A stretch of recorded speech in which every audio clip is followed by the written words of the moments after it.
Good morning.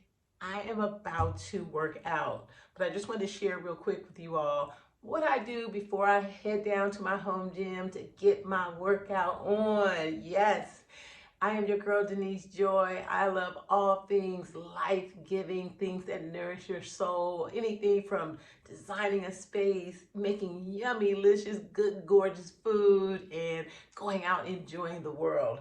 So I just want to share my ritual before I go work out. So I always get my breakfast ready before I head down to my home gym.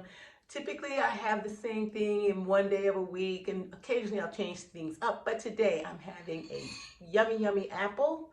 I always make my gourmet oatmeal ahead of schedule, and then I proportion it out, and then I just rehydrate it when I come up from my workout, add a little water and rehydrate it. This has chopped dates and craisins in it, and all kinds of seasonings, cinnamon, ginger, nut, stuff I love.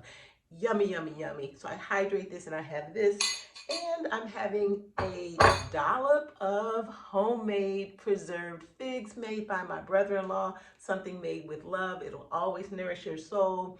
I encourage you to create a ritual. Many of you know that over 2 years, 2021 and 2022, I radically changed my whole life, eating, workout, everything, released 40 pounds, and I have been maintaining it. Women over 50 especially, we can do it. We can do it, y'all. I am not kidding you. I'm a living witness. It can be done. So that's it. I'm about to head down to get this workout on. Today is a combination of weight, resistance, and cardio. I'll check y'all in the next video. Boom.